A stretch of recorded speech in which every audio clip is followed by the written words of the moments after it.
дэд хорооны манайх бол 8 гишүүнтэй ярилцж байгаад одоо нөхцөл байдлыг бид нар бас түрүү хэлсэн нэг тэгш байдлын зарчмыг хангаж талуудын байр суурийг сонсож хууль зүйн үндслүүдээ харж тий одоо хуулийн ямар зүйл заалтыг зөрчсөн байна ямарт нь одоо үл нийцэх алдаа гаргасан байна гэдгийг харж үзчихээж тэгжээж бид нар одоо оногдуулах сахилгын хариуцлагын тухай асуудлыг бол ярих байсан тий.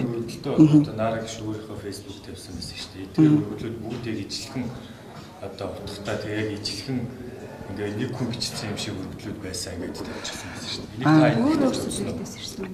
Тэгэхээр ер нь бол цахимаар болон бичгээр ирсэн өргөдлийг бол бид нар авдаг байгаа.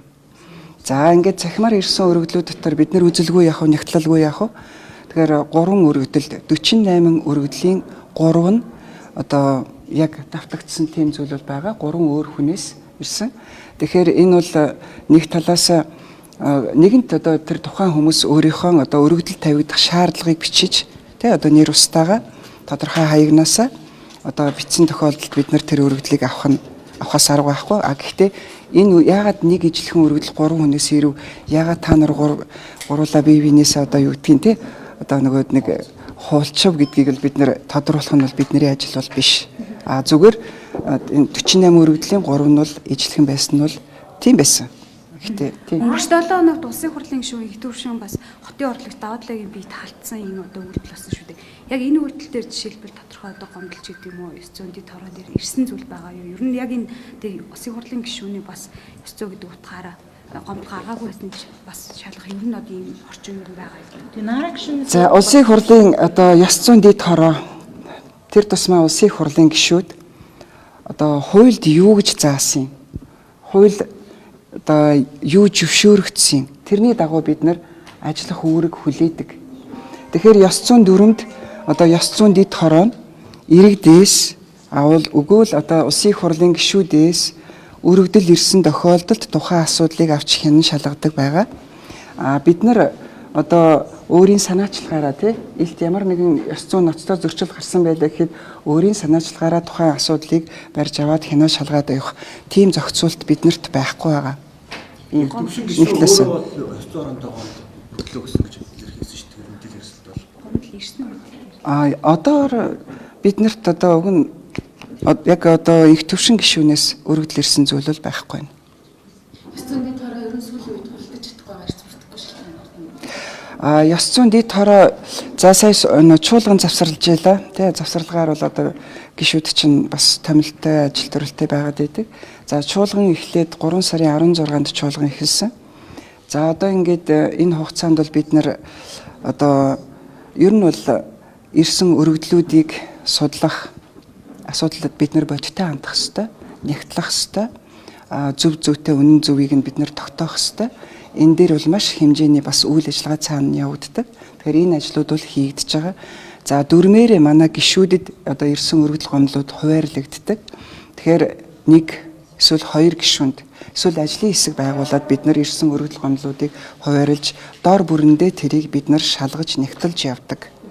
За ингээд дараад нь бид нар одоо энэ их олон хурлын хажуугаар бас нөгөө хүмүүсийнхаа бас эрц оролцох боломжийг бид нар хангах хэрэгтэй. Дэд хорооны гишүүдийн оролцох боломжийг хангаж иж бид нар хуралдааны товоо зарладаг. За тэгээд гэтэл одоо өвдөж болно, гинтийн томилт гарч болно тийм ийм нөхцлүүд бол бас үүсдэг.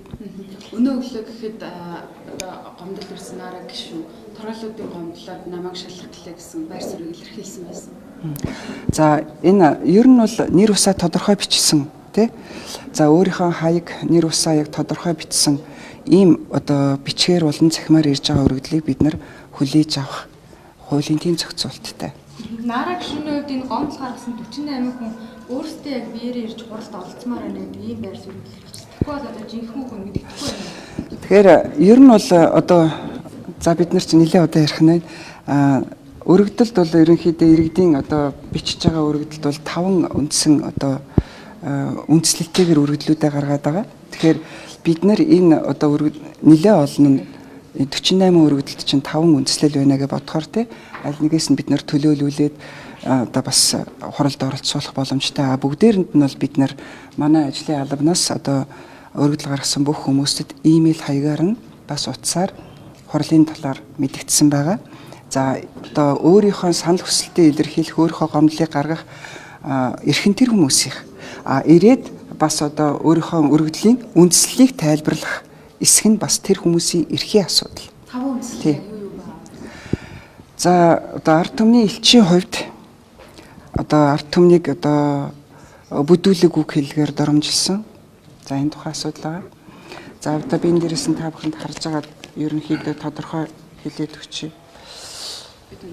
За тэг. За ямар ч юм. За би одоо уншаад өгье. За ингэж байгаа юм л да. За олон нийтийн сүлжээгээр одоо бусдыг үдэхэн доромжилсан. За бусдыг нэр төр алдар хүнд ажил хэргийн нэр хүндийг үйл хүндэтгсэн. Төрийн албаны нэр хүндийг гутаасан. Өсвөр залуучуудад сөрөг үлгэр дуурал үзүүлсэн. Мөн гишүүний албан тушаалын байдлаа ургуулan ашиглаж бизнесийн одоо бараа бүтээгдэхүүнийг удаа дараа сурталчилсан гэх асуудлуудыг одоо өргөлүүдэд дурдсан байгаа. Тэгэхээр энийг бол бид нар түрүү ярьсан асуудалд бид нар бодиттой хандах хэрэгтэй. Бас тодорхой одоо бас хуулийнхын хүрээнд бид нэр энэ асуудалд бол хандах хэрэгтэй. Тэгээд за иймэрхүү байдлаар бид нар ажиллаж байна.